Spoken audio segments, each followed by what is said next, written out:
पाकिस्तान के ख़वातीन हज़रात, इस वक्त इस्लामाबाद हाई कोर्ट के सामने हम लोग खड़े हैं और आज 190 मिलियन पाउंड का केस के हवाले से समाअत हुई है।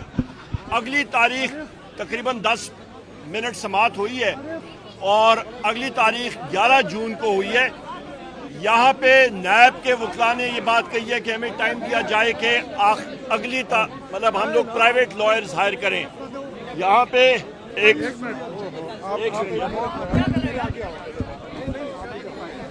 अगली तारीख उन्होंने कहा है जी कि हमें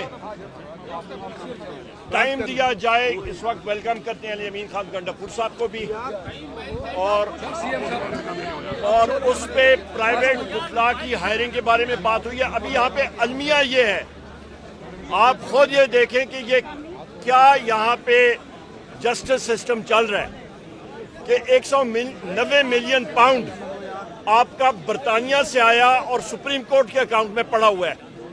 ये रिजीम के वज़रा कहते हैं कि जी उसको हमने अलकादर पे लगाना है, तो वज़ीर आज़म इमरान खान साहब का और बुशरा बीबी का उसके साथ क्या लेना देना? वो पैसा सुप्रीम कोर्ट में पड़ा हुआ है। रिजीम के वजीर कहते हैं जी हम लगाएंगे वहां पे, तो इसका मतलब है पैसा भी पड़ा हुआ है, उनके कंट्रोल में है, तो फिर बात खत्म।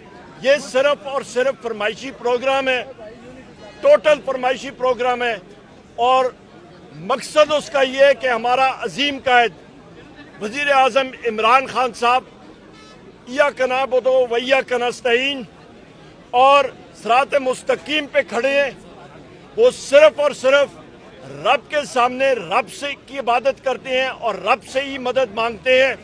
लोगों को इससे तकलीफ होती है और हम सारे वज़ीर आज़म इमरान खान साहब के सिपाही हैं और हमारा भी यही कॉल है, हमारा भी यही पहल है। हम लोग हक और सच के साथ खड़े हैं।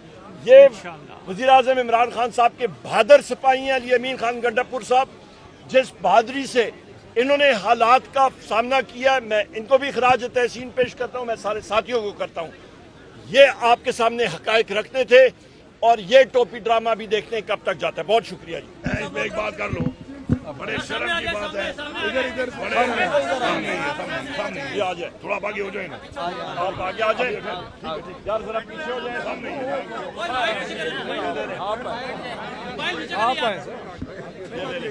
आप आए बिस्मिल्लाहिर्रहमानिर्रहीम, इय्याका नअबुदु व इय्याका नस्तईन। निहायत ही शर्म की बात है कि आज वकील आकर, सरकारी वकील आके ये कह रहा है कि जी मुझे पता नहीं था और मुझे रात को पता चला है। कुछ शर्म करो, पूरी दुनिया को पता है, पूरे पाकिस्तान को पता है कि आज ये पेशी लगनी थी और तुम आगे कह रहे हो कि मुझे पता ही नहीं था। और वही डिलेइंग टैक्टिस, वही शर्मनाक किस्म की हरकत जो शुरू है यहाँ पर, तो यहाँ पे इंसाफ नहीं दिया जा रहा, अदलिया आज़ाद नहीं है। मैं तो यही कहूँगा कि अदलिया आज़ाद होकर अपने हक के फैसले आज़ाद तरीके से दे। और बार बार बंदे को कह रहे हैं, पूरी कौम कह रही है कि हम आपके साथ खड़े हैं, हम आपके साथ खड़े हैं। आप पे कोई प्रेशर है, आप बताएं किसका प्रेशर है, आप फैसला दें, हम आपका साथ देंगे। हम कोई ऐसा किसी का प्रेशर इस मुल्क के आइन के मुताबिक बर्दाश्त ना करते हैं, न किसी अपने इदारे को करने देंगे। लेकिन आप सामने आए, हिम्मत करें, हक का फैसला देना आपकी जिम्मेदारी है। आपने एक हल्फ लिया हुआ है, आपने इंसाफ देना है। अपने हल्फ के मुताबिक इंसाफ दें, अपने हल्फ के मुताबिक आप फैसले दें। और हमें पूरा यकीन है, इंशाल्लाह पूरा यकीन है कि जिस तरीके से इमरान खान इस कौम की जंग लड़ रहा है, जिस तरीके से इमरान खान हक के साथ खड़ा है, जीत इमरान खान की होनी है, जीत हक की होनी है। खुदा साहब आप जरा बता दें, वकील साहब की जरा सुन ले बात। बिस्मिल्लाहिर्रहमानिर्रहीम। देखें, आप सारों के इल्म में है और सारी कौम के इल्म में है कि ये जो है जितने सैकड़ों के हिसाब से केसेस बनाए हैं, ये सियासी इंतकाम की शाखसाना है। और ये जनवरी में हमने अपील दायर की थी। ये जो सज़ा हुई है तोशा खाना 3 की सज़ा हुई है। पहले में मैंने सस्पेंड करवाई थी, वो जो 3 साल इलेक्शन कमीशन वाले कंप्लेंट था। दूसरे में इस्तगासे ने खुद कहा कि जी इसमें बहुत सारी खामियां हैं, इसको मुअत्तल कर दें।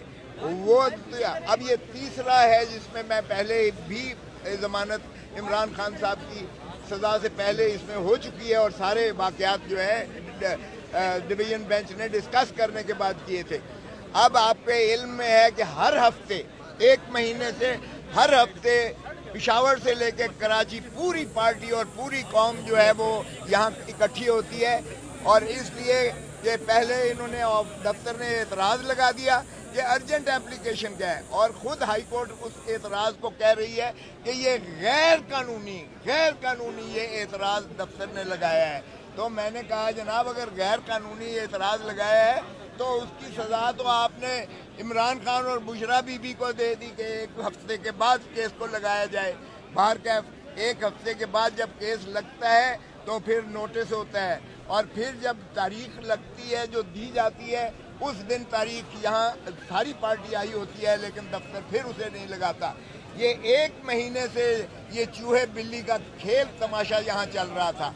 और आज जो आपने जिस तरह चीफ मिनिस्टर साहब ने कहा, आज जनाब प्रोसिक्यूटर साहब फरमाते हैं कि वो जनाब जो स्पेशल प्रोसिक्यूटर पहले बना था वो एडवोकेट जनरल बन गया है।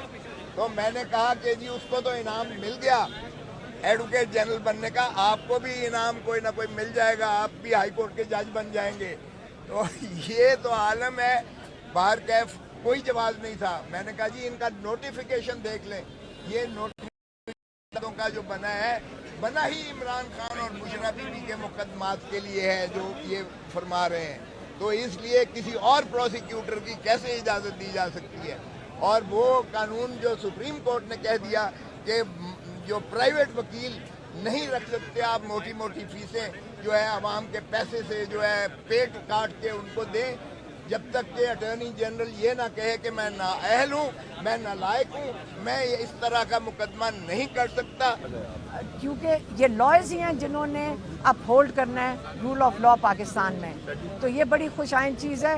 वो अदम एतमाद इसके खिलाफ लाएंगे, इसको इसकी वो कुर्सी से हटाएंगे, और उसके बाद सारे पाकिस्तान में लॉयर्स बहुत खुश होंगे सुन के कि आइंदा के लिए जो राइट ऑफ वोटर है वो इस तरह लोग बेचेंगे नहीं जाकर अपने बार्स एसोसिएशन में। इस तरह गलत बात है।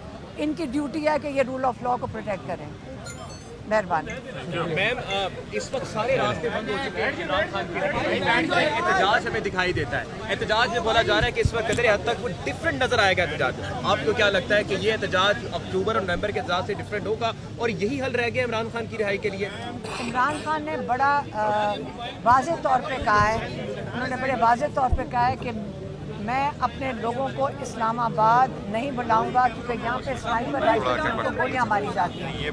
तो जो उन्होंने जब वो इसका लाएमल देंगे वो अपने पार्टी के लोगों को दे देंगे। मैम, एक नौसर